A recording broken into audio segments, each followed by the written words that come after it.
মারিয়াম থেকে আয়াতে কারিমা তিলাওয়াত করেছি। আল্লাহ রাব্বুল আলামিন যদি তৌফিক দান করেন, শুরু থেকে নিয়ে শেষ পর্যন্ত কোরআনে হাকিমকে সামনে রেখে, সূরাতু মারিয়ামকে সামনে রেখে আপনাদের খেদমতে কিছু কথা বলার চেষ্টা করব। আমা তৌফিকি ইল্লা বিল্লাহ। আল্লাহ রাব্বুল আলামিন এই পৃথিবীতে যত মহিয়সী নারীদেরকে প্রেরণ করেছেন, তাদের মধ্যে উল্লেখযোগ্য এক নারীর নাম হলো হযরতে মারিয়াম রাদিয়াল্লাহু তাআলা আনহা। আল্লাহর কাছে অনেক দামি তিনি, এক মহিয়সী নারী। আল্লাহ রাব্বুল আলামিনের কাছে কি পরিমাণ দামি, আল্লাহর কাছে কি পরিমাণ দামি এটা বোঝা যায়। আল্লাহ তাআলা তার নামে কোরআনে একটা সূরা নাজিল করছে। কোরআনে কি নাজিল করছে বলেন? সূরা নাজিল। আচ্ছা বলেন তো, কোরআনে যদি কারো নামে একটা সূরা আল্লাহ নাজিল করে দেয়, ওই বান্দি আল্লাহর কাছে কি পরিমাণ পছন্দের চিন্তা করেন। সূরা নাজিল করার পরে আবার আল্লাহ নিজে নির্দেশ দিচ্ছে সরাসরি। আল্লাহ বলছে, ওয়াযকুর ফিল কিতাবি মারইয়াম ইয ইনতাবাযাত মিন আহলিহা মাকানান শারকিয়্যা। আল্লাহ রাব্বুল আলামিন বলছে, হে রাসূল, নবীজিকে বলতেছে, বলে হে রাসূল, কোরআনে বর্ণিত মারিয়ামের ঘটনাটি আপনি আপনার উম্মতদেরকে শোনায়া দেন। বলেন না সুবহানাল্লাহ। আচ্ছা এবার আপনারা বলুন তো, যেই ঘটনাটি স্বয়ং আল্লাহ আলোচনা করতে বলে, ওই ঘটনার ভিতরে আমার আপনার জন্য কি পরিমাণ শিক্ষা থাকতে পারে চিন্তা করেন। শোনার দরকার আছে কিনা বলেন? কোরআন থেকে বলবো ইনশাআল্লাহ। আল্লাহ রাব্বুল আলামিন তার রাসূলকে বলছে, হে রাসূল, কোরআনে বর্ণিত মারিয়ামের ঘটনাটি আপনি আপনার উম্মতদেরকে শোনায়া দেন। এই মারিয়াম এতটা দামি কেমনে হইল, আল্লাহর কাছে এত পছন্দের কেমনে হইল? মারিয়াম দামি হওয়ার পিছনে যতগুলি কারণ মুফাসসিরিন ইকরাম উল্লেখ করছে, তার মধ্যে উল্লেখযোগ্য একটা কারণ হলো মারিয়াম রাদিয়াল্লাহু তাআলা আনহার বাবা মা ভালো মানুষ ছিল। বাবা মা কি ছিল বলেন? ভালো মানুষ ছিল। যদি বাবা মা ভালো হয়, বাবা মা যদি নেককার হয়, বাবা মা যদি পরহেজগার হয়, আল্লাহওয়ালা হয়, ওই বাবা মার থেকে যেই সন্তানের জন্ম হয়, ওই সন্তানটাও আল্লাহওয়ালা হয়। এজন্য মারিয়ামের বাবা মা কি ছিল বলেন? বড় ভালো মানুষ ছিল। মারিয়ামের বাবা মা যে ভালো মানুষ ছিল, এ কথার দলিল কি? চলুন আমরা একটু ঘুরে আসি। সূরাতু আলে ইমরানের ভিতরে পাওয়া যায়, যখন নাকি মারিয়াম তার মায়ের গর্ভে আসলেন, মাতৃগর্ভে, তখন মারিয়ামের মা আল্লাহকে ডাক দিয়ে একটা কথা বলছে। এত সুন্দর করে বলছে যে ওই কথাটা আমার আল্লাহর বড় পছন্দ হয়েছে। আল্লাহ তাআলা ওই কথাটাকে রেকর্ড করে কোরআনে হাকিমের মধ্যে নাজিল করে দিয়েছে। কি বলছে মারিয়ামের মা? আল্লাহকে ডাক দিয়ে একটা কথা বলছে। إذ قالت امرأة عمران رب إني نذرت لك ما في بطني محررا فتقبل مني إنك أنت السميع العليم।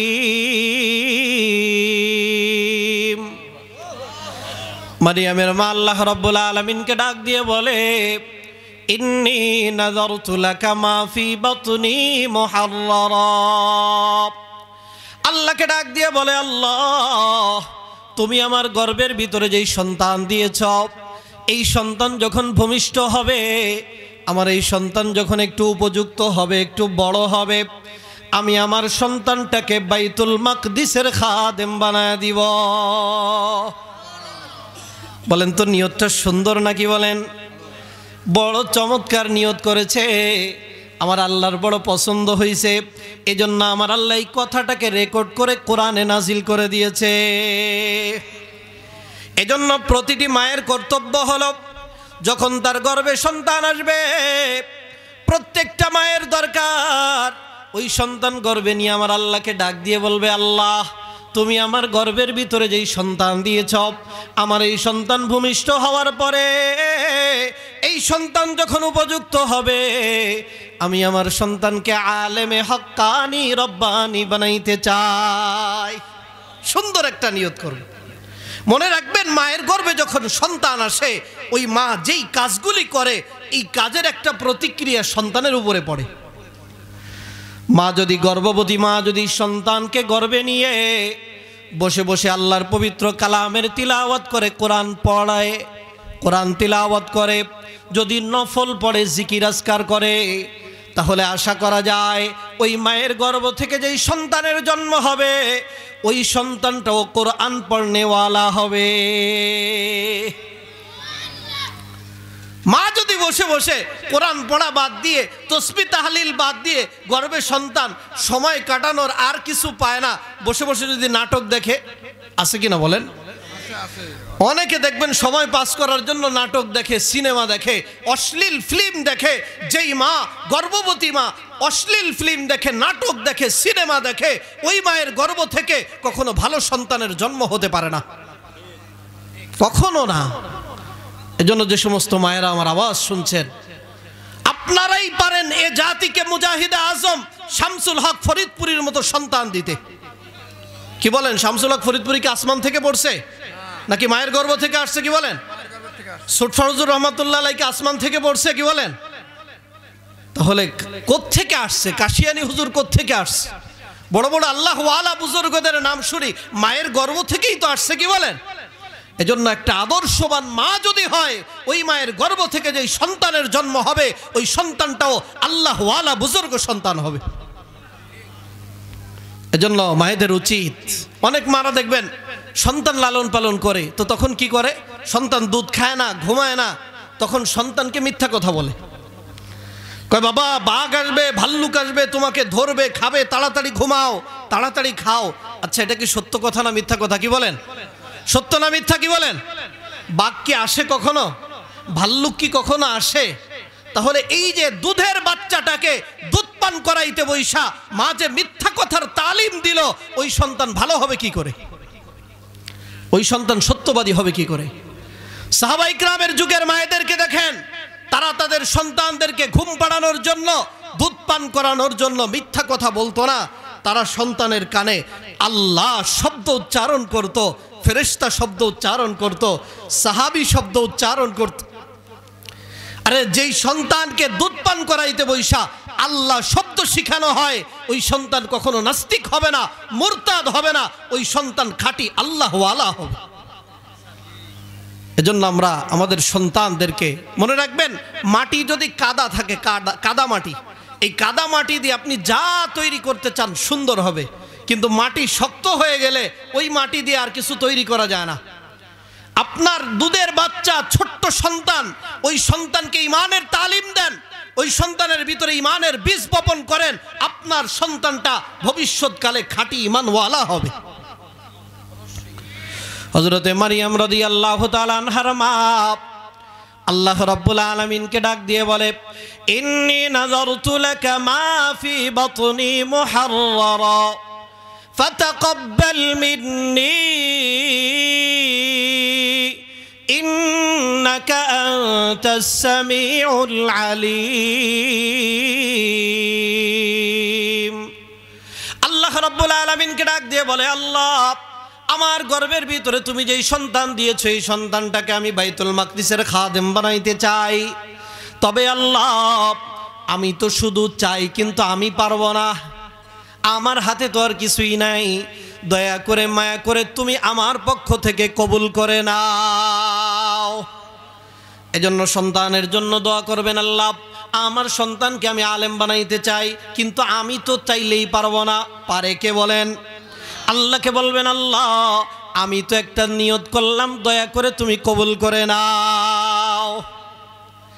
এখন আপনারা বুঝে থাকলে বলেন, সন্তানকে যদি বাইতুল মাকদিসের খাদেম বানাইতে হয়, সন্তান ছেলে লাগবে না মেয়ে লাগবে?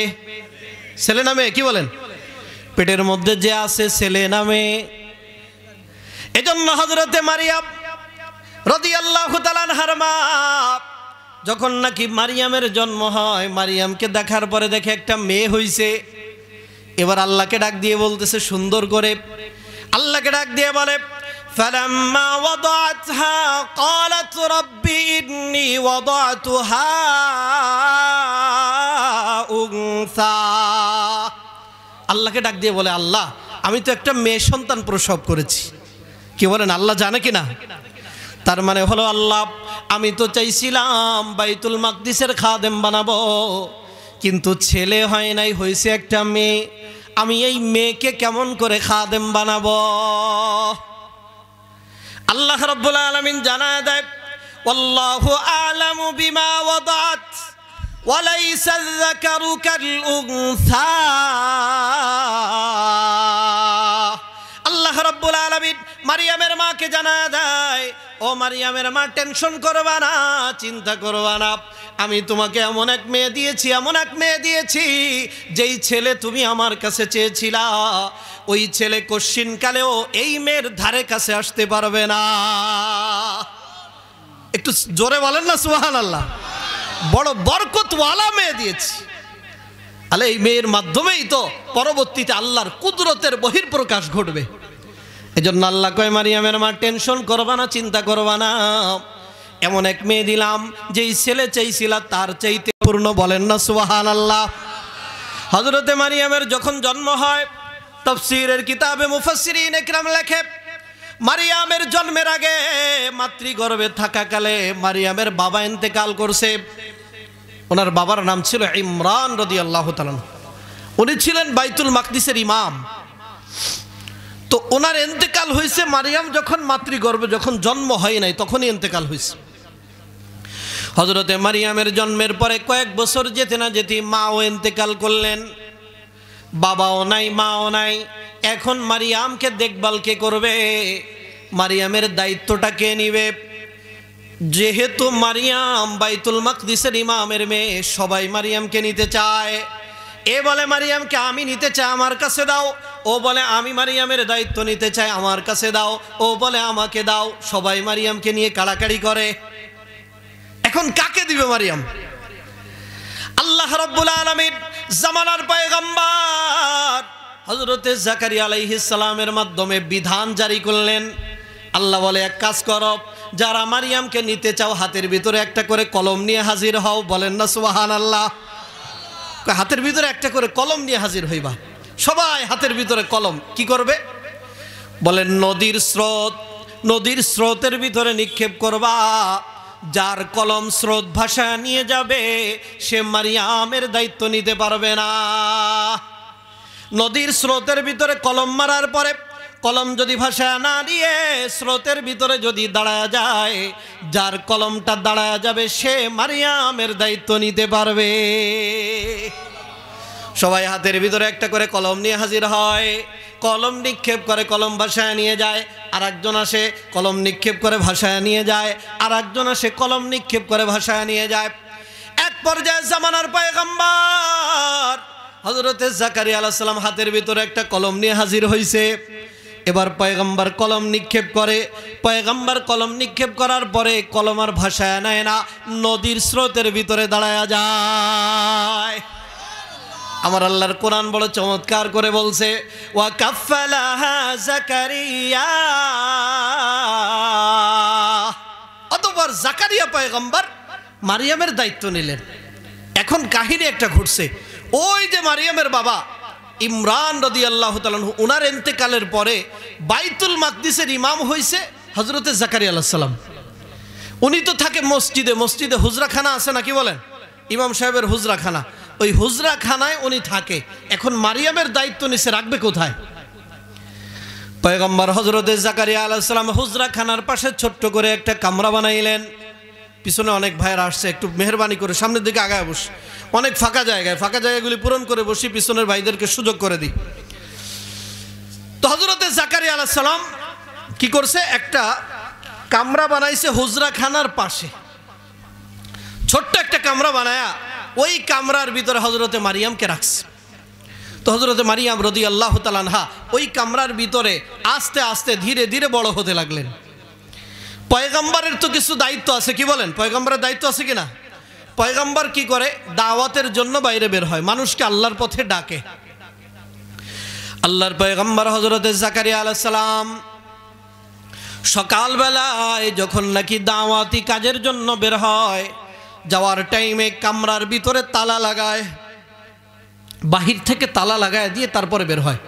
ভিতরে অনেক খানাপিনা যা কিছু দরকার মারিয়ামের, এগুলি দিয়ে যেহেতু ছোট্ট মেয়ে মারিয়াম বাইরে কোথাও যেন চলে না যায়, হারিয়ে না যায়, এজন্য বাহির থেকে তালা লাগায়া যায়। একদিন আল্লাহর পয়গম্বর হযরতে জাকারিয়া আলাইহিস সালাম দাওয়াতি কাজের জন্য বাইরে বের হলেন। যাওয়ার সময় বাহির থেকে তালা লাগাইলেন। কোন দিক থেকে বলেন? বাহির থেকে তালা লাগাইলেন। তালা লাগাইয়া হযরতে জাকারিয়া আলাইহিস সালাম দাওয়াতি কাজের জন্য বাইরে বের হলেন।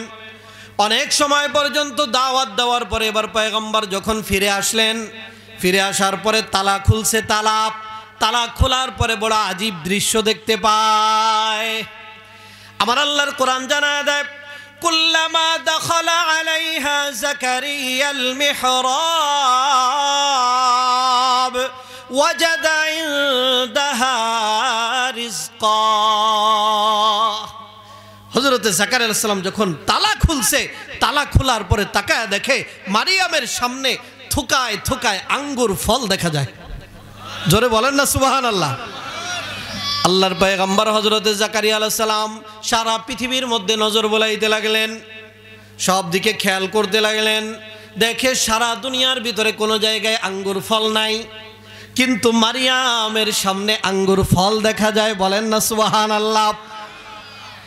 সারা দুনিয়ার মধ্যে কোথাও আঙ্গুর ফল নাই, কিন্তু আল্লাহর পয়গম্বর তাকায় দেখে মারিয়ামের সামনে আঙ্গুর ফল দেখা যায়। তালা কিন্তু লাগানো ছিল। কি বলেন? তালা লাগানো না খোলা? তালা কিন্তু লাগানো। পয়গম্বর হযরতে জাকারিয়া আলাইহিস সালাম এবার মারিয়ামকে জিজ্ঞাসা করে, ক্বালা ইয়া মারইয়াম আন্না লাকি হাযা। বলে, ও মারিয়াম, এই আঙ্গুর ফল কোত্থেকে পাইলা? কে দিল তোমায় আঙ্গুর? আমি তো কিছুই বুঝলাম না, আমি তো বাহির থেকে তালা লাগাইছি। দেখেন ছোট্ট মেয়ে মারিয়াম, ইমান কেমন, ইমান কেমন পাওয়ারওয়ালা ইমান। ছোট্ট মেয়ে মারিয়াম কি জবাব দেয় আমার আল্লাহ কোরআনে আনছে। হযরতে মারিয়াম ডাক দিয়ে বলে, ক্বালাত হুয়া মিন ইনদিল্লাহ। বলেন আল্লাহু আকবার। হযরতে মারিয়াম ডাক দিয়ে বলে, ওগো আল্লাহর পয়গম্বর, আমার সামনে আপনি যে আঙ্গুর দেখছেন, এই আঙ্গুর ফল দুনিয়ার কেউ আমারে দেয় নাই, দুনিয়ার কারো কাছ থেকে আসে নাই। এই আঙ্গুর ফল সরাসরি আমার আল্লাহর পক্ষ থেকে, জান্নাত থেকে পাঠানো হয়েছে। এরপরে আবার মারিয়াম আর একটা বাক্য বলছে, বড় আজীব বাক্য। আমার আল্লাহ বলে, মারিয়াম ডাক দিয়ে বলতেছে, ইন্নাল্লাহা ইয়ারযুকু মান ইয়াশাউ বিগাইরি হিসাব। মারিয়াম ডাক দিয়ে বলে, আমার আল্লাহ যাকে চায় তাকে বেহিসাব রিজিক দান করে। দেখছেন ঈমান কেমন মজবুত। রিজিকের বেলায় তাদের ঈমান কেমন ছিল। মেরে মোহতারাম বায়ব, হযরতে জাকারিয়া আলাইহিস সালাম নবী তো নবী, নবীদের চিন্তা সেরকম। যখন দেখলেন তালা লাগানো ঘরের মধ্যে সিজন ছাড়া আঙ্গুর ঢুকাইছে, এবার নবী কি চিন্তা করে দেখেন। হযরতে জাকারিয়া আলাইহিস সালামের বয়স তখন কেমন ছিল? তাফসিরে মারিফুল কোরআনের মধ্যে মুফতি শফি রহমাতুল্লাহ আলাইহি লিখছে, ওনার স্ত্রীর বয়স ছিল ৯৮। আচ্ছা, স্ত্রীর বয়স যদি ৯৮ হয়, ওনার বয়স কত চিন্তা করেন? বেশি না কম? কি পরিমাণ বয়স, কিন্তু কোনো সন্তানাদি নাই, ওনার স্ত্রী বন্ধা। আচ্ছা দেখেন, এখন পয়গম্বরের চিন্তাটা একটু দেখেন। যখন দেখলেন সিজন ছাড়া আঙ্গুর তালা লাগানো ঘরে, চিন্তা করতেছে আমার তো আর এখন সন্তান হওয়ার কোনো সিজন নাই, বয়স তো নাই। কি বলেন, বয়স আসেনি? বয়স নাই। আবার আমার স্ত্রীও বন্ধা, তালা লাগানো। উনি চিন্তা করতেছে, আরে তালা লাগানো ঘরে যে আল্লাহ আঙ্গুর পাঠাইতে পারে, ওই আল্লাহ যদি চায় তাহলে এই বুড়া বয়সে আমার বন্ধা স্ত্রী থেকে আমাকেও সন্তান দিতে পারে। জোরে বলেন না সুবহানাল্লাহ। আল্লাহর পয়গম্বর হযরতে জাকারিয়া আলাইহিস সালাম আর কোন দিক তাকাইলেন না, এক সেকেন্ডও দেরি করে নাই। আল্লাহর পয়গম্বর হাত তুললেন। হুনালিকা দাআ জাকারিয়া রাব্বাহ قال رب هب لي من لدنك ذرية طيبة। আল্লাহকে ডাক দিয়ে বলে, আল্লাহ দয়া করে মায়া করে তোমার পক্ষ থেকে আমাকে একটা নেককার সন্তানের মালিক বানায়া দাও। দেখেন না পয়গম্বরের দোয়াটা কেমন ছিল, একটু কোরআন বোঝেন। পয়গম্বর বলছে রব্বি হাবলি মিন লাদুনকা যুররিয়াতান তাইয়্যিবা। শুধু যুররিয়া বলে থামে নাই, আল্লাহ একটা সন্তান দাও এ কথা বলে নাই, বলছে তাইয়্যিবা, আল্লাহ একটা পুত পবিত্র নেককার সন্তান দান করো। কেমন সন্তান বলেন? নেককার সন্তান। এজন্য আল্লাহর কাছে যদি সন্তানের দোয়া করেন, কেমন দোয়া করবেন, কেমন সন্তান চাইবেন বলেন? নেককার সন্তান। বলে আল্লাহ তোমার পক্ষ থেকে একটা নেককার সন্তানের মালিক বানায় দাও। কার কাছে সন্তান চাইলেন বলেন? আল্লাহর কাছে। কার কাছে বলেন? আমাদের সমাজের অনেক মেন্টাল প্রকৃতির মানুষ আছে, সন্তান হয় না, সন্তান চাই খাজা বাবার কাছে। কার কাছে কোন? খাজা বাবা। খাজা বাবা, গাজা বাবা। আমাদের দেশে বাবার অভাব নাই, কি কোন? মিরপুরে একটা আছে হাঁটা বাবা, উনি হাঁটতে হাঁটতে এখন আর হাঁটবার পারে না, বসে পড়ছে, বাবা হয়ে গেছে। আমাগো দেশে যে কত পাগল বুঝবেন না। ওই যে আমাদের বনগ্রামে একটা পাগলা আছে, হাজারি না কি জানি কয়, ওটার কাছেও দেখি অনেকে যায়া পায়ের উপরে সিজদা দিয়ে পড়ে থাকে। আচ্ছা বলেন তো, এই বাবার কি ক্ষমতা আছে সন্তান দেওয়া? কি বলেন? সন্তানের মালিক কে? যদি সন্তান চাইতে হয় কার কাছে যাবো বলেন? আল্লাহর কাছে। আজকে আমরা বুঝি না, বাবার নামে মান্নত করে। আরে মুসলমান, যেই মান্নত আল্লাহর নামে হওয়ার দরকার ছিল, ওইটা যখন বাবার নামে করে, নিজের অজান্তে শিরিক করে নিজের ঈমানটা নষ্ট করে ফেলে। এজন্য আল্লাহর পয়গম্বর হযরতে জাকারিয়া আলাইহিস সালাম থেকে শিক্ষা নেন। আল্লাহর পয়গম্বর দোয়া করলেন, সন্তান চাইলেন, কার কাছে বলেন? আল্লাহ রাব্বুল আলামিনকে ডাক দিয়ে বলে, আল্লাহ রব্বি হাবলি মিন লাদুনকা যুররিয়াতান তাইয়্যিবা। আয় মেরে পরওয়ারদিগার, আমাকে তোমার পক্ষ থেকে একটা নেককার সন্তানের মালিক বানায়া দাও। নেককার সন্তান চাইবো, কেমন সন্তান বলেন? নেককার সন্তান। চাইতে দেরি আমার আল্লাহ দিতে দেরি করে নাই। হযরতে জিবরিলকে পাঠায়া দিয়েছে। জিবরিল আমিন আলাইহিস সালাম হযরতে জাকারিয়া পয়গম্বরের সামনে দাঁড়ায় কি বলে? ইয়া জাকারিয়া ইন্না নুবাশশিরুকা বিগুলাম ইসমুহু ইয়াহইয়া লাম নাজআল লাহু মিন ক্বাবলু সামিয়্যা। আল্লাহ রাব্বুল আলামিন ডাক দিয়ে বলে, ও জাকারিয়া, আমি আল্লাহ তোমাকে একটা সন্তানের সুসংবাদ দিলাম। বলেন না সুবহানাল্লাহ। কয়েকটা সন্তানের সুসংবাদ দিলাম, শুধু এতটুকু বলেই থামে নাই।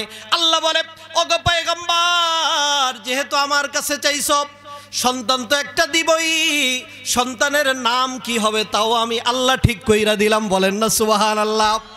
আল্লাহ বলে ইসমুহু ইয়াহইয়া, কয় তোমার সন্তানের নাম হবে ইয়াহইয়া। লাম নাজআল লাহু মিন ক্বাবলু সামিয়্যা, বলে এমন একটা নাম রাইখা দিলাম, ইতিপূর্বে পৃথিবীতে এই নাম আর কারো রাখা হয় নাই। হযরতে জাকারিয়া আলাইহিস সালামকে আল্লাহ তাআলা সন্তানের কি দিলেন? সুসংবাদ দিলেন। চলেন আমরা মারিয়ামের দিকে আবার ফিরে যাই। ওই যে মারিয়াম রাদিয়াল্লাহু তাআলা আনহা হযরতে জাকারিয়া আলাইহিস সালামের তত্ত্বাবধানে বাইতুল মাকদিসে বড় হতে লাগলেন। বড় হতে হতে ওনার বয়স যখন 15 থেকে 16, কত বলেন? 15 থেকে 16। একদিন হযরতে মারিয়াম গোসল করার জন্য কাপড় দিয়ে পর্দা বানাইছে। আগে তো পাকা টয়লেটের ব্যবস্থা ছিল না, তো গোসল করার জন্য যে সমস্ত মায়েরা পর্দানসীন, ওনারা কি করতেন? কাপড় দিয়ে পর্দা বানায়া তারপরে কি করতেন? গোসল করতেন। তো হযরতে মারিয়াম কাপড় দিয়ে পর্দা টানাইছে। পর্দা টানায়া পর্দার ভিতরে গোসল করার জন্য ঢুকছে। আল্লাহ রাব্বুল আলামিন বলে, কোরআনে বলে, ফাত্তাখাযাত মিন দুনিহিম হিজাবা ফাআরসালনা ইলাইহা রূহানা ফাতামাসসালা লাহা বাশারান সাওয়্যা। হযরতে মারিয়াম যখন পর্দার ভিতরে ঢুকলেন গোসল করার জন্য, গোসলখানার ভিতরে ঢুকছে, গোসল করা শুরু করছে। এমন সময় তাকায় দেখে সামনে এক নওজোয়ান যুবক এসে দাঁড়াইছে। আল্লাহ বলে, ফারসালনা ইলাইহা রূহানা, আমি তার কাছে আমার রূহ পাঠায়া দিছি। রূহ বলে আল্লাহ তাআলা জিবরিলকে বুঝাইছে, হযরতে জিবরিলকে পাঠায়া দিছে। জিবরিল আমিন আলাইহিস সালাম কিভাবে আসছে? আল্লাহ বলেন, ফাতামাসসালা লাহা বাশারান সাওয়্যা, এক একেবারে নওজোয়ান এক যুবকের আকৃতি ধরে জিবরিল আসছে। আচ্ছা বলেন তো, জিবরিল আমিন এখানে নওজোয়ান যুবকের আকৃতি কেন ধরলেন? নিজের আকৃতিতে তো আসতে পারতেন। মুফাসসিরিন ইকরাম লেখে, জিবরিল যদি নিজের আকৃতি নিয়ে আসতেন মারিয়াম ঘাবড়ায় যাইত, ভয় পেয়ে যাইত। এজন্য নিজের আকৃতিতে নয়, বরং একজন মানবের আকৃতি নিয়ে, এক নওজোয়ান যুবকের আকৃতি নিয়ে মারিয়ামের সামনে এসে দাঁড়াইছে। এবার চিন্তা করেন, মারিয়ামের মতো এক নেককার মেয়ে, এক পরহেজগার মেয়ে, তার সামনে যদি এক যুবক এসে দাঁড়ায়, মারিয়ামের অবস্থা কেমন চিন্তা করেন, তাও আবার গোসলখানার ভিতরে। মারিয়াম এদিক সেদিক না তাকায় সরাসরি আল্লাহকে ডাক দিছে। কি বলে ডাক দেয়? আমার আল্লাহ কোরআনে বলে, قالت إني أعوذ بالرحمن منك إن كنت تقيا। হযরতে মারিয়াম ডাক দিয়ে বলে, দয়াময় আল্লাহ, দয়া করে মায়া করে এই নওজোয়ান যুবক থেকে তোমার আশ্রয় চাই, তুমি আমাকে তার থেকে হেফাজত করো। এবার যুবককে লক্ষ্য করে বলতেছে, যুবক, তোর ভিতরে যদি আল্লাহর ভয় থাকে তাহলে তুই সামনের দিকে পা বাড়াবি না। আচ্ছা বলেন, যিনি দাঁড়ায় আছেন তার ভিতরে আল্লাহর ভয় আছে কিনা বলেন? উনি কে? হযরতে জিবরিল আমিন আলাইহিস সালাম। এবার জিবরিল আমিন আলাইহিস সালাম দেখে, না না, ঘটনাটা উল্টায় গেছে, মারিয়াম আমাকে দুনিয়ার যুবক মনে করছে। হযরতে জিবরিল আমিন আলাইহিস সালাম এবার নিজের পরিচয় জানায় দেয়। قال إنما أنا رسول ربك। বলে, ও মারিয়াম, তুমি যা মনে করেছো তা নয়, আমি দুনিয়ার কোনো সাধারণ নওজোয়ান যুবক নই, আমাকে আমার আল্লাহ পাঠাইছে, আল্লাহর পক্ষ থেকে আসছি, আমি সাইয়্যিদুল মালাইকা হযরতে জিবরিল আমিন। যখন জিবরিল পরিচয় দিয়ে দেয়, এবার মারিয়াম জিজ্ঞাসা করে, আপনি তো সমস্ত ফেরেশতাদের সর্দার, আপনি সাইয়্যিদুল মালাইকা, সমস্ত ফেরেশতাদের সর্দার, আসমানের বাসিন্দা, আপনি আমার কাছে কেন আসলেন? আল্লাহ কেন পাঠাইল? হযরতে জিবরিল কি জবাব দেয়, বড় আজীব জবাব। জিবরিল আমিন আলাইহিস সালাম ডাক দিয়ে বলে, লি আহাবালাকি গুলামান যাকিয়া। বলে, মারিয়াম, তোমার কাছে আসলাম, আল্লাহ আমাকে তোমার কাছে পাঠাইছে।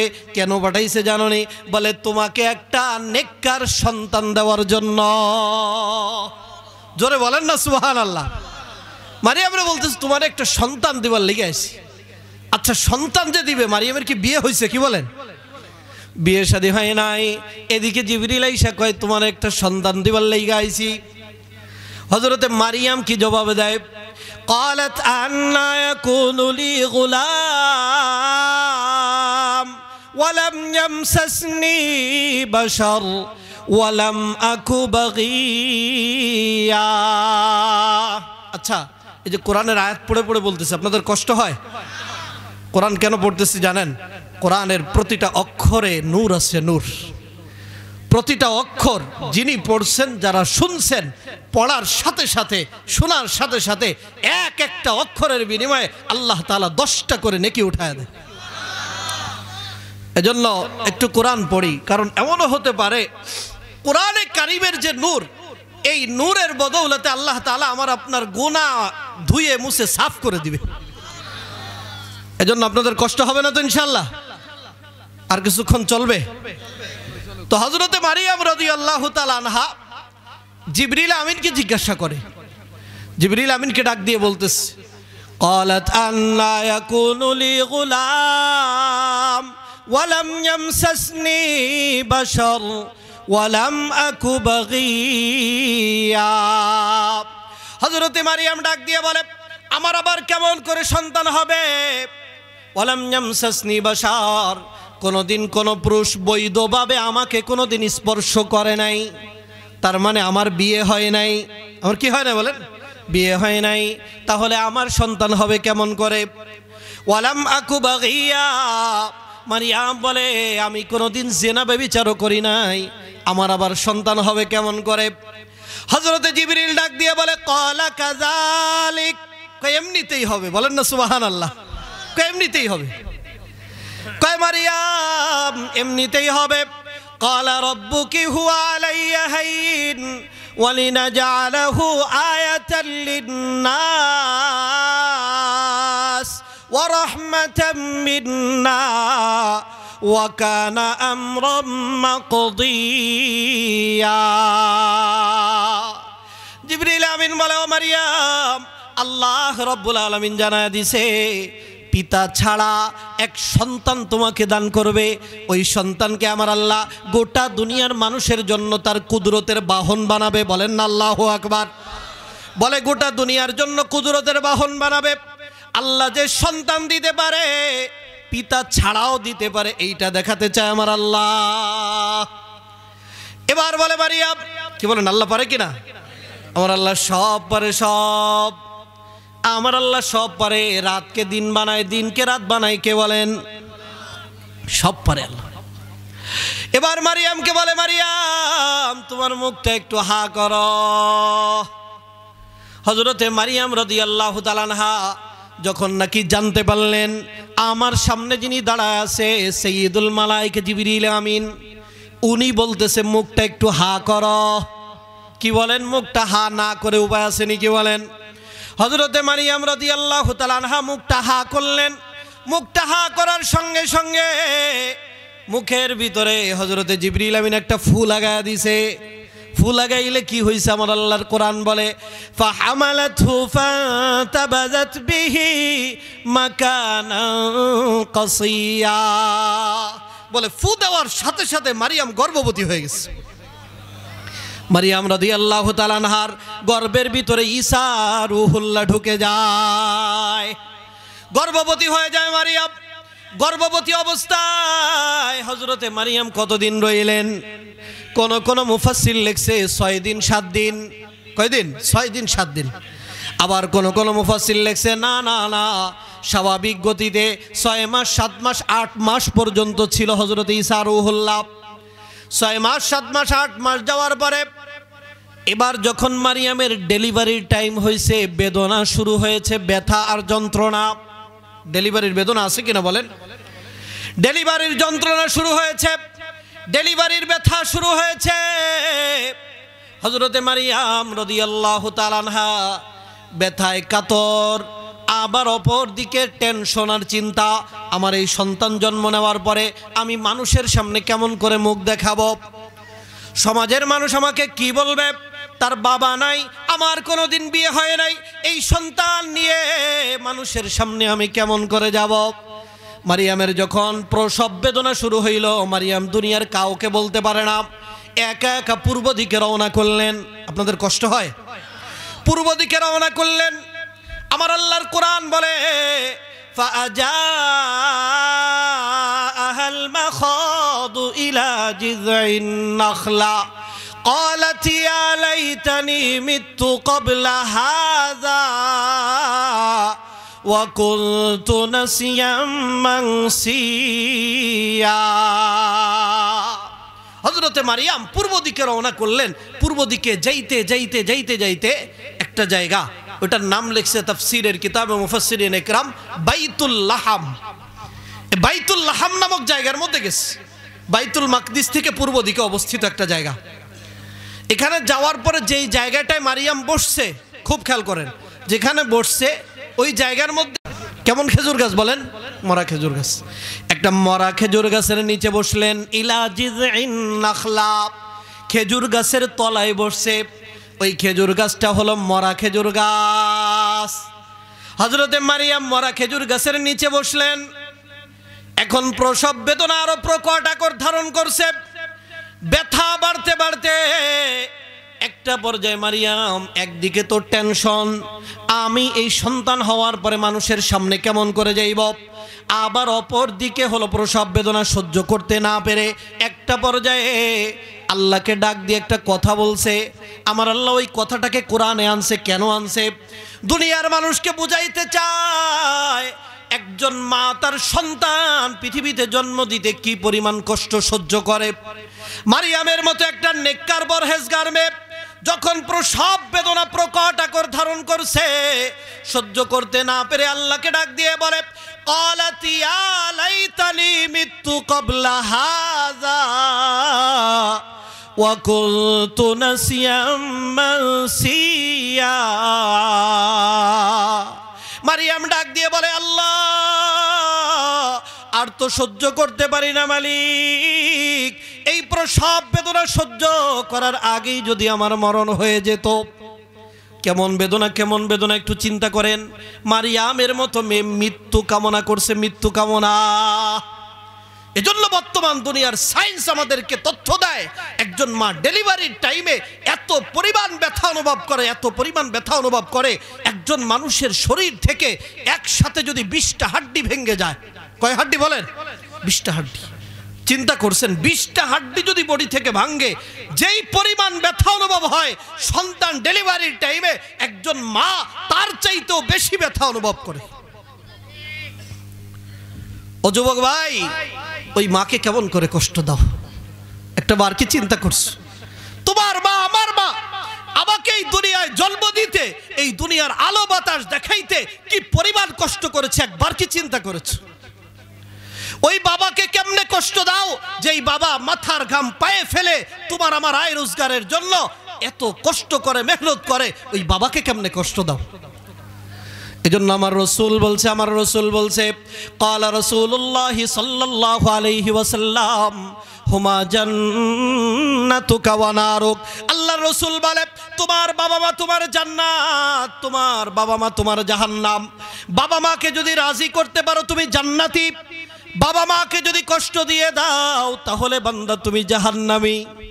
আমার রাসূল বলতেন, আমি মুহাম্মদুর রাসূলুল্লাহ নামাজের মধ্যে দাঁড়ায় যাইতাম, এমন সময় যদি আমার মা জিন্দা থাকতেন আর আমাকে যদি পিছন থেকে একবার ডাক দিতেন, ইয়া মুহাম্মদ, ইয়া মুহাম্মদ বলে যদি একবার ডাক দিতেন, আমি নামাজ ছেড়ে দিয়ে আমার মায়ের ডাকে সাড়া দিতাম।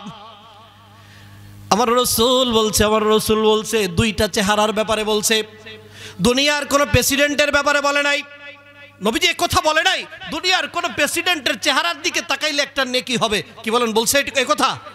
কোন পীর গাউস কুতুব কারো চেহারার দিকে তাকাইলে একটা নেকি লেখা হবে, নবীজি বলে নাই। কিন্তু দুইটা চেহারার ব্যাপারে আমার রাসূল বলছে, তোমার বাবা তোমার মা এই দুই চেহারার দিকে যদি নেক নজরে তাকাও, তাকানোর সাথে সাথে আল্লাহ কবুল হজের সওয়াব লিখে দিবে। কত বড় দামি জিনিস, কত বড় দামি জিনিস চিন্তা করেন। এজন্য যাদের এই নিয়ামত আছে, রমাদানুল মুবারক আসছে, একটু বাবা মার খেদমত করেন।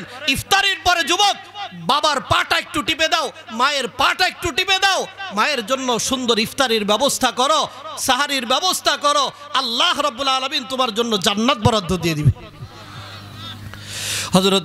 হযরতে মারিয়াম রাদিয়াল্লাহু তাআলা আনহা প্রসব বেদনা সহ্য করতে না পেরে আল্লাহ রাব্বুল আলামিনকে ডাক দিয়ে বলে, আল্লাহ এমন বেদনা আর তো সহ্য হয় না মালিক, যদি এর আগে আমার মরণ হয়ে যেত। আমার দিকে খেয়াল করেন, এমন সময় ওই যে জিবরিল আমিন কিন্তু ছাইড়া যায় নাই, জিবরিল এখনো আছে। জিবরিল নিচের দিক থেকে ডাক দেয়। কোন দিক থেকে বলেন? নিচের দিক থেকে। আমি বলি না, আমার আল্লাহর কোরআন বলে, ফানাদাহা মিন তাহতিহা আল্লা তাহজানি قد جعل ربك تحتك سريا। জিবরিল আমিন নিচের দিক থেকে ডাক দেয়, ডাক দিয়ে বলে, ও মারিয়াম টেনশন করবা না, চিন্তা করবা না, একটু নিচের দিকে তাকাও। কোন দিকে বলেন? বলে মারিয়াম একটু নিচের দিকে তাকাও। হযরতে মারিয়াম নিচের দিকে তাকাইলেন, নিচের দিকে তাকায় দেখে পায়ের নিচ থেকে আল্লাহ রাব্বুল আলামিন ঝর্ণা প্রবাহিত করে দিয়েছে। মরু অঞ্চল তো, কোথাও পানি নাই, ডেলিভারির টাইম পানির দরকার, কোথা থেকে পানি পান করবে? আল্লাহ রাব্বুল আলামিন বলে, মারিয়াম নিচের থেকে ঝর্ণা চালায়া দিলাম। এবার হযরতে জিবরিল বলে, ও মারিয়াম একটু উপরের দিকে তাকাও। কোন দিকে বলেন? কয়েকটু উপরের দিকে তাকাও। বলেন তো উপরে কি আছে? ওই যে বলছে মরা খেজুর গাছ। উপরে কি আছে বলেন? মরা খেজুর গাছ। হযরতে মারিয়ামকে বলে একটু উপরের দিকে তাকাও। হযরতে মারিয়াম ঘাড়টা ফিরায় উপরের দিকে তাকাইলেন, গায়ের ভিতরে শক্তি নাই, ক্লান্ত শ্রান্ত অবস্থা। উপরের দিকে আস্তে করে তাকাইলেন। এমন সময় জিবরিল আমিন আলাইহিস সালাম কি বলে দেখেন, মারিয়ামকে ডাক দিয়ে বলে, ওয়াহুজ্জি ইলাইকি বিজিযইন নাখলা, বলে মারিয়াম ওই যে খেজুর গাছের ডাল দেখা যায়, ওই খেজুর গাছের ঢাল ধরে আস্তে করে একটা লাড়া লাগায় দাও। বলেন না আল্লাহু আকবার। হযরতে মারিয়াম গায়ের ভিতরে শক্তি নাই, ক্লান্ত শ্রান্ত অবস্থা, তারপরেও আস্তে করে খেজুর গাছের ঢাল ধরলেন। খেজুর গাছের ঢাল ধরে আস্তে করে একটা লাড়া লাগায় দিলেন। আমার আল্লাহর কোরআন বলে তুসাকিত আলাইকি রুতবান জানিয়া। হযরতে মারিয়াম খেজুর গাছের ঢাল ধরে লাড়া দিতে দেরি, অমনি টপ টপ টপ টপ করে তাজা তাজা পাকা খেজুর পড়তে শুরু হয়। এবার জিবরিল ডাক দিয়ে বলে ফাকুলি ওয়াশরাবি ওয়াকররি আইনা, বলে মারিয়াম উপর থেকে খেজুর পড়ছে, নিচের থেকে ঝর্ণা প্রবাহিত হয়েছে, খাও খেজুর খাও, পানি পান করো। এই জায়গাটার ভিতরে এসে মুফাসসিরিন ইকরাম আজীব এক তথ্য দিস। মুফাসসিরিন ইকরাম লিখছে কোনো মা যদি গর্ভবতী হয়, কোনো বোন যদি গর্ভবতী হয়, তাহলে গর্ভবতী প্রত্যেকটা মেয়ের জন্য সবচাইতে উপযোগী খাবার হলো খেজুর। তাদেরকে বেশি পরিমাণ খেজুর খাওয়াবেন, কারণ আল্লাহ তাআলা মারিয়ামের জন্য এই টাইমে যেই খাবারের ব্যবস্থা করছে ওইটা কি খাবার বলেন? খেজুর। এজন্য গর্ভবতী মাদেরকে, গর্ভবতী বোনদেরকে খেজুর খাওয়াবেন, যদি পারেন অরিজিনাল মারিয়াম খেজুর, অরিজিনাল মারিয়াম খেজুর এটা খাওয়াবেন। আল্লাহ রাব্বুল আলামিন উপর থেকে খেজুর ছাড়লেন, নিচের থেকে পানি দিলেন, দেওয়ার পরে খাইতে বললেন। এর ভিতরেই হযরতে ঈসা রূহুল্লাহর জন্ম হয়ে যায়। এবার আল্লাহ রাব্বুল আলামিন জিবরিল আমিনের মাধ্যমে বলে ওয়াকররি আইনা, ও মারিয়াম এতক্ষণ পর্যন্ত অনেক কষ্ট করলা, এবার তোমার কোলের সন্তানের দিকে তাকাও, দেখো ফুটফুটে চেহারার অধিকারী, সূর্যের মতো উজ্জ্বল, বড় চমৎকার চেহারার অধিকারী এই সন্তানের দিকে তাকাইলে তোমার সব কষ্ট দূর হয়ে যাবে। এজন্য দেখবেন কোন মা যখন সন্তান ডেলিভারির টাইম হয় অনেক কষ্ট করে, অনেক কষ্ট করে, কিন্তু ডেলিভারির পরক্ষণে ওই মায়ের কোলের ভিতরে যদি সন্তানটাকে তুলে দেন, মা এক নজর তাকায়, এক নজর তাকানোর সাথে সাথে একটু আগে যে তার উপরে কিয়ামত হয়ে গেছে মার কিন্তু আর মনে থাকে না। মা কিন্তু ভুলে যায়, সন্তানের চেহারার দিকে তাকায়, এমন এক মহাব্বত, এমন এক মায়া আল্লাহ ভিতরে দান করছে, ওই সন্তানের দিকে তাকাইতে দেরি, মা তার কষ্ট ভুলতে দেরি হয় না। এজন্য আল্লাহ দেখেন শব্দটা কি ব্যবহার করছে, আল্লাহ বলছে ওয়াকররি আইনা, একটু চোখ জোড়াও। কি বলছে? মারিয়াম একটু চোখ জোড়াও, কররি আইনা, চোখ শীতল করো, চোখ শীতল করো। সন্তানের দিকে তাকাইলে মায়ের চোখ শীতল হয়ে যায়। এবার মারিয়াম বড় টেনশনের মধ্যে আছে, এই যে সন্তানের জন্ম হইল, আপনাদের কষ্ট হচ্ছে, আমি আর বেশি সময় নেব না, অল্পক্ষণের মধ্যে শেষ করবো ইনশাআল্লাহ। এই যে সন্তানের জন্ম হলো, হযরতে মারিয়াম বড় টেনশনে আছে, এখন এই সন্তান নিয়ে মানুষের কাছে কেমনে যাইবে। এবার হযরতে জিবরিল আমিন আলাইহিস সালাতু ওয়াস সালাম মারিয়ামকে শিখায়া দেয়, ফাইম্মা তারাইন্না মিনাল বাশারি আহাদা ফাকুলি ইন্নী নাযারতু লিররহমানি সাওমা ফালান উকাল্লিমাল ইয়াওমা ইনসিয়া। জিবরিল আমিন শিখায়া দেয়, মারিয়াম তোমার সন্তান নিয়ে যখন রওনা করবা, মানুষ যদি তোমাকে বিভিন্ন ধরনের কথা বলার চেষ্টা করে, অনেকে অনেক কিছু বলবে, তবে তুমি কি করবা? তুমি শুধু একটা বাক্য ব্যবহার করবা, তুমি শুধু ডাক দিয়ে বলে দিবা ইন্নী নাযারতু লিররহমানি সাওমা, আমি রহমানের জন্য রোজা মান্নত করেছি। রহমানের জন্য কি করছি বলেন? রোজা মান্নত করছি। ওই যুগের রোজা ছিল, এই যে আমাদের রোজা আসতেছে, তো আমাদের রোজা হলো খানাপিনা চলবে না, স্ত্রীর কাছে যাওয়া চলবে না, কিন্তু ওই যুগের রোজা ছিল খানাপিনা তো চলবে না, কথাবার্তাও চলবে না। যদি কেউ রোজা রাখে সারাদিনে কথাও বলতে পারবে না। তো হযরতে মারিয়ামকে জিবরিল আমিন শিখায়া দেয়, তুমি বলে দাও আমি রোজা রাখছি কার জন্য? আল্লাহর জন্য। তার মানে হলো আমি কথা বলতে পারবো না। মারিয়াম রাদিয়াল্লাহু তাআলা আনহা কোলের ভিতরে সন্তান নিয়ে রওনা করলেন। এবার লোকেরা বিভিন্ন ধরনের কথা বলে, কেউ ডাক দিয়ে বলে ইয়া উখতা হারুন মা কানা আবুকি ইমরাআ সাউইন ওয়া মা কানাত উম্মুকি বাগিয়া। কই তুমি না হারুনের বোন? তোমার বাবা তো ভালো মানুষ ছিল, বাইতুল মাকদিসের ইমাম ছিল, তোমার মাও তো খারাপ ছিল না, তো তুমি এটা কি করলা? বলেন না নাউজুবিল্লাহ। বলে তুমি এটা কি করলা? এই সন্তান কোত্থেকে পাইলা? কোনোদিন তো তোমার বিয়ে হয় নাই। তার মানে তারা মারিয়ামকে বিভিন্ন ধরনের ভাষায়, জঘন্য ভাষায় তাকে ভৎসনার তিরস্কার করতে লাগলেন। এমন সময় হযরতে মারিয়াম কি করলেন? প্রথমে বলছে আমি আমার রহমানের জন্য, দয়াময় আল্লাহর জন্য রোজা রাখছি, কথা কইতে পারতাম না। মানুষ আরো ক্ষিপ্ত হয়েছে। এমন সময় মারিয়াম কি করে দেখেন, আল্লাহর কোরআন বলে ফাশারাত ইলাইহি, হযরতে মারিয়াম হাতের আঙ্গুল দিয়ে নিজের কোলের সন্তানের দিকে ইশারা করে দেয়। বলেন না আল্লাহু আকবার। কয় যদি কথাবার্তা বলতে মনে চায় আমার সাথে না, এই যে আমার কোলে সন্তান আছে তার সাথে কথা বলো। কি বলেন, মানুষ আরো খেপছে কিনা বলেন? লোকেরা বলে ক্বালু কাইফা নুকাল্লিমু মান কানা ফিল মাহদি সাবিয়া। বলে মারিয়াম তুমি এটা কি কও? এই কোলের সন্তান, দোলনার ভিতরে দোল খাওয়া সন্তান, এই সন্তানের সাথে আমরা কেমনে কথা কইতাম? কয়েক ঘন্টা আগে যেই সন্তানের জন্ম হয়েছে। কি বলেন, এই সন্তান কথা কইতে পারেনি? কথা তো বলতে পারে না, কিন্তু মারিয়াম তো কি করছে? ইশারা করছে। হযরত ঈসা রূহুল্লাহ, আমার দিকে তাকান সবাই। হযরত ঈসা রূহুল্লাহ যখন দেখলেন তার মাকে বিভিন্ন ধরনের কথা বলা হয়, ঈসা রূহুল্লাহ তাফসীরে রূহুল মানির ভিতরে আল্লামা আলুসি বাগদাদি লেখে এই যে হাতটাকে এইভাবে করে মুঠ করলেন, বলেন না আল্লাহু আকবার। এইভাবে করে হাত মুঠ করছে ঈসা রূহুল্লাহ। হাত মুঠ করে হাতটাকে জমিনের মধ্যে টেক লাগাইয়া ঈসা রূহুল্লাহ দাঁড়ায়া যায়। জমিনের মধ্যে টেক লাগাইয়া দাঁড়ায় কি বলে, কইতাম নাকি কোন? ঈসা রূহুল্লাহ ভাষণ লাগাইছে একটা। কি কয় ভাষণের ভিতরে? ঈসা রূহুল্লাহ বলে ক্বালা ইন্নী আবদুল্লাহ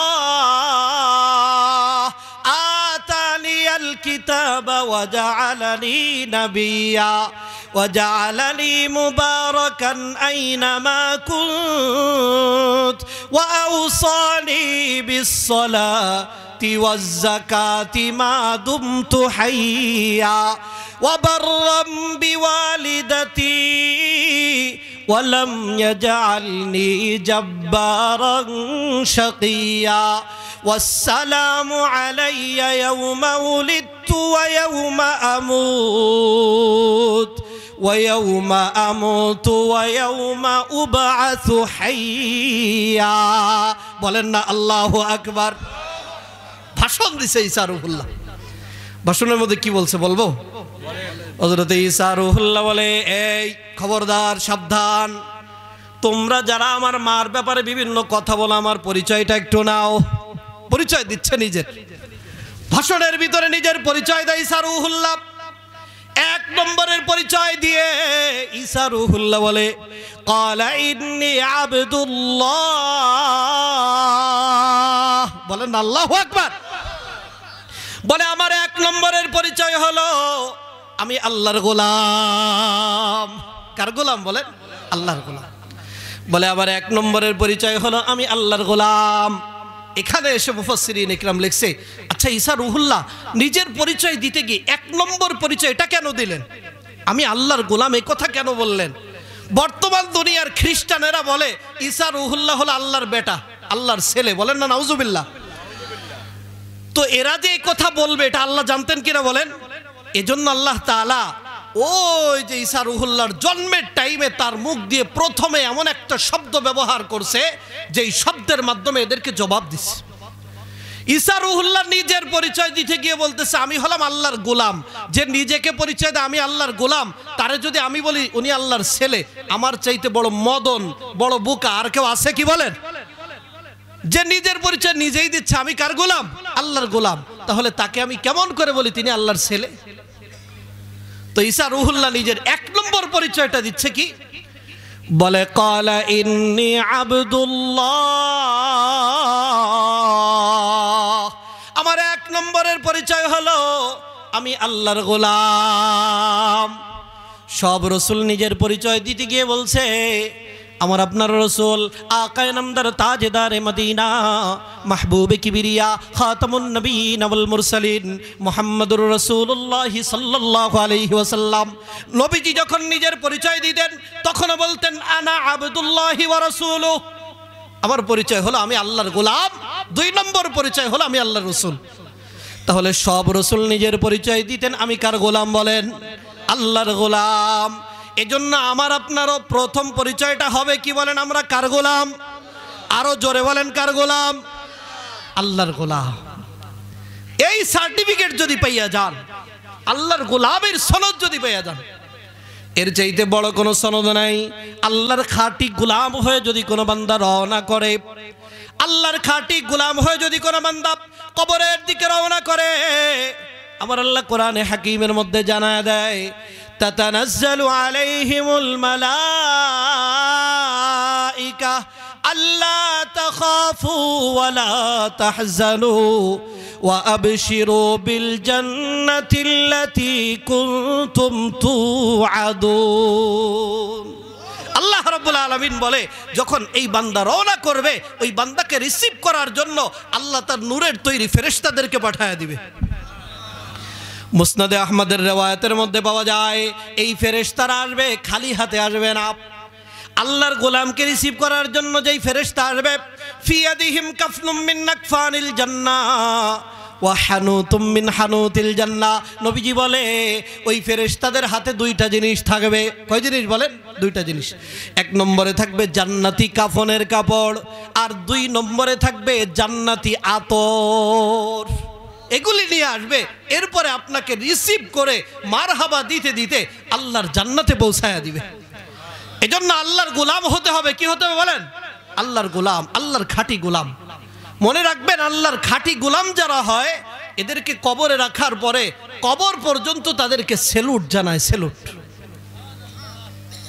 একটা ঘটনা মনে পড়ে গেল, আমাদের বর্তমান পৃথিবীর যাকে শ্রেষ্ঠ আলেম বলা হয় আল্লামা জাস্টিস তকি উসমানী দামাত বারাকাতুহুম, পাকিস্তানের আল্লামা তকি উসমানী সারা পৃথিবী সফর করছে। সারা পৃথিবী সফর করে পৃথিবীর কোন জায়গায় আল্লাহর কি কুদরত আছে এগুলি লিখছে। একটা কিতাব লিখছে জাহানে দিদা। এটার ভিতরে উল্লেখ করছে, এটা যদি পড়েন আপনি অবাক হয়ে যাবেন। আল্লাহ তাআলা পৃথিবীর বিভিন্ন জায়গায় আল্লাহর কুদরতের নিদর্শন রেখে দিয়েছে।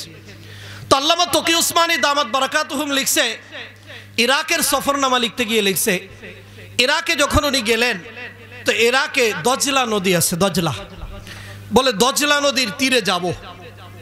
যাওয়ার টাইমে দজলা নদীর থেকে 30 মাইল দূরে এক জায়গায় 3 জন সাহাবীর কবর। কয়জন সাহাবী বলেন? 3 জন। বিখ্যাত সাহাবী 3 জন। সালমান ফারসি রাদিয়াল্লাহু তাআলা আনহু, জাবির ইবনে আব্দুল্লাহ, হুযায়ফা ইবনুল ইয়ামান রাদিয়াল্লাহু তাআলা আনহুমা। 3 সাহাবীর কবর। তো 3 সাহাবীর কবর একই জায়গায়, কিন্তু উনি লিখছেন, আল্লামা তকি উসমানী লিখছে যে এই একই জায়গায় 3 জনের কবর ছিল না, ছিল একজনের কবর। ওনার নাম সালমান ফারসি রাদিয়াল্লাহু তাআলা আনহু। তো বাকি 2 জনের কবর এখানে কেমনে আসলেন এটাই উনি উল্লেখ করছে। আজ থেকে নিয়ে প্রায় 120 বছর আগের কাহিনী। তৎকালীন ইরাকের বাদশাহ রাতের বেলায় ঘুমাইছে। তো রাতের বেলায় ঘুমাইছে, ঘুমের ভিতরে স্বপ্ন দেখে 2 সাহাবীকে স্বপ্নের মধ্যে দেখলেন। জাবির ইবনে আব্দুল্লাহ, হুযায়ফা ইবনুল ইয়ামান, এই 2 সাহাবীকে দেখলেন।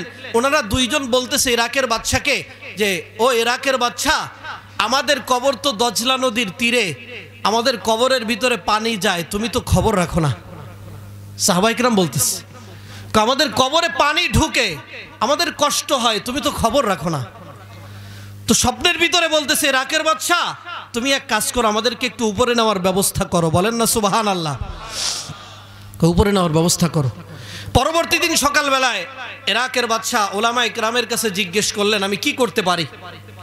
তো তারা বললেন আপনি এক কাজ করেন, আগে কবরের চারপাশ খনন করে আপনি দেখেন যে কোনো দিক দিয়ে আসলেই পানি যাচ্ছে কিনা।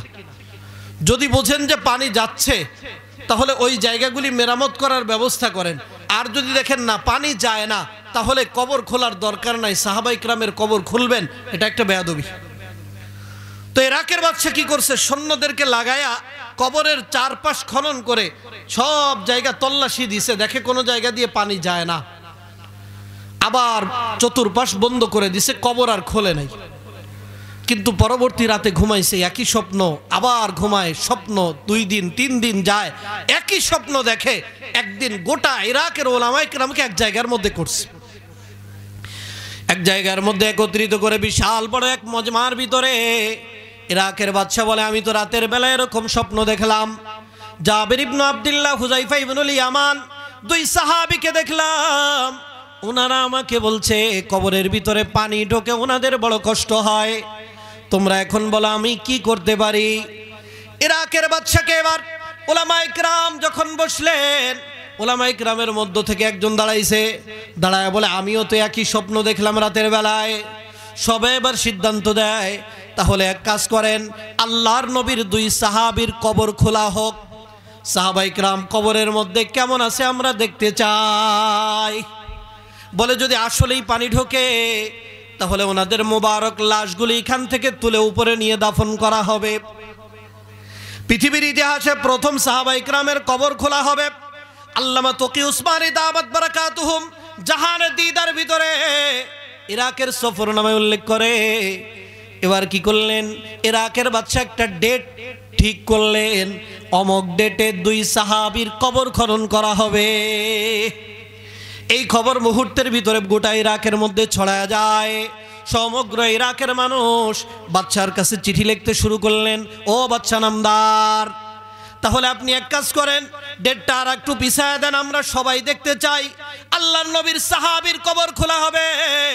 সাহাবায়ে কেরাম কবরের মধ্যে কেমন আছে আমরা নিজের চোখে দেখতে চাই। ইরাকের বাদশা ডেটটা আর একটু পিছায় দিলেন। আর একটু পিছায় দেওয়ার পরে এই খবরটা চলে যায় হিজাজ ভূমিতে।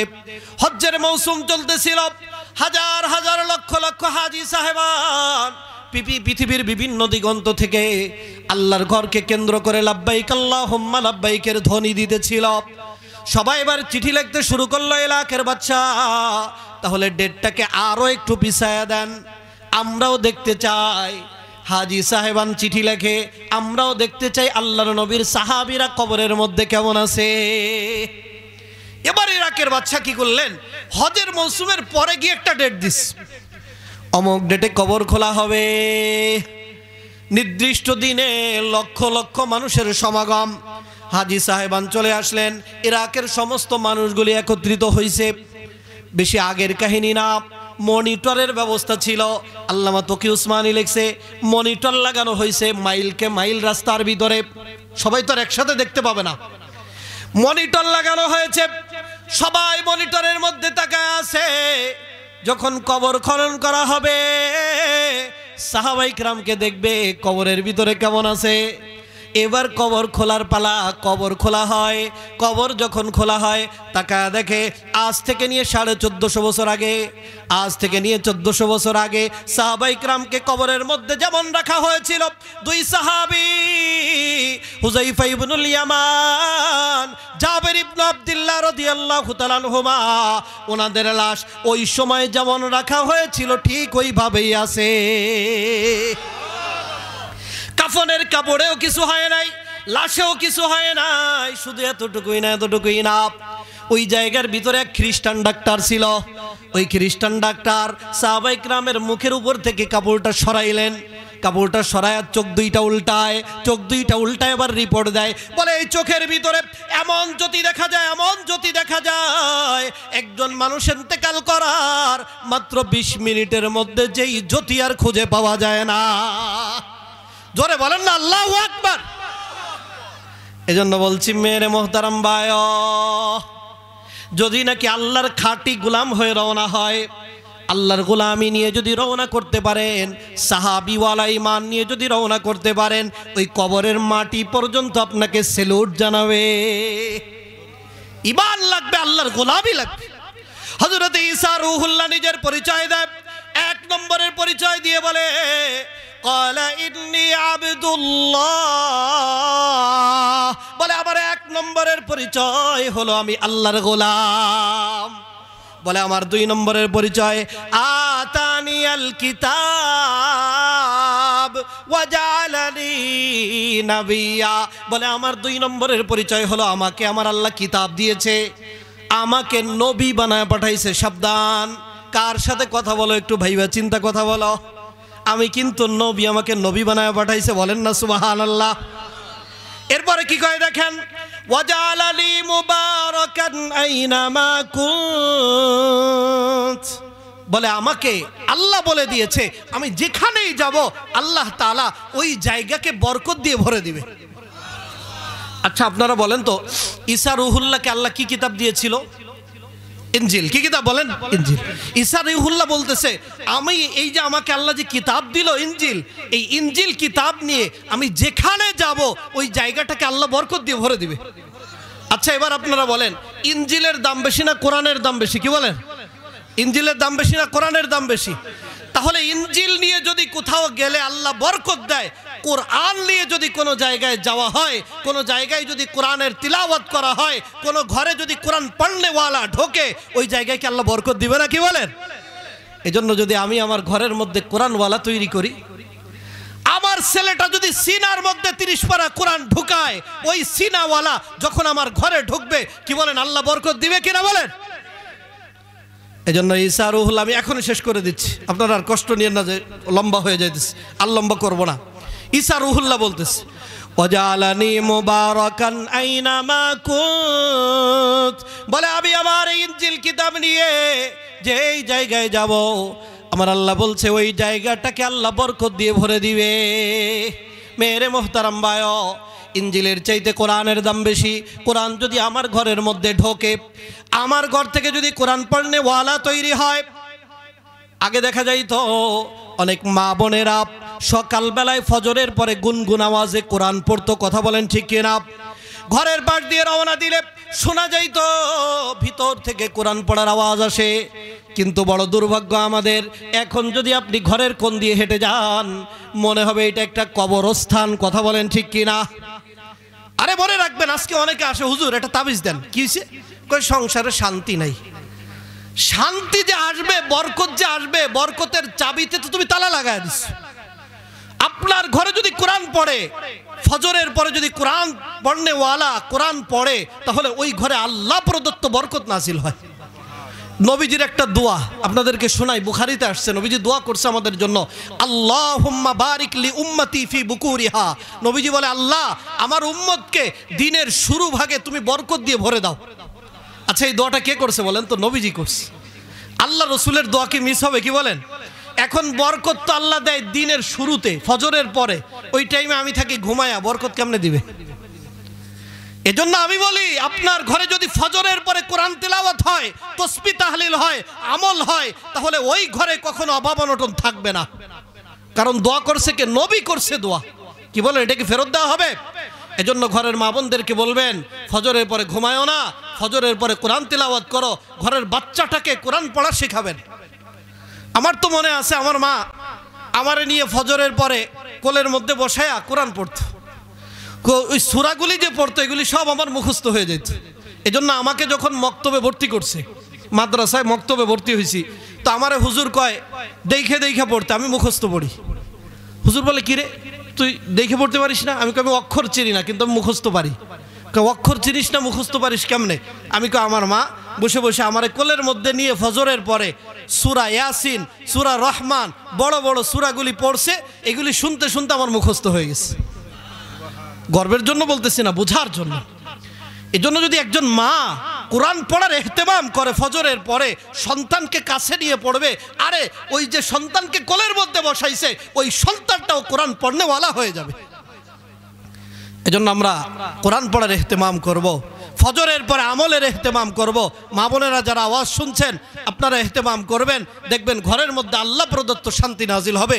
ঈসা রুহুল্লাহ সর্বশেষ বললেন, আসসালামু আলাইয়া ইয়াউমা ওয়ালিদতু ওয়া ইয়াউমা আমুত ওয়া ইয়াউমা উবআসু হাইয়া।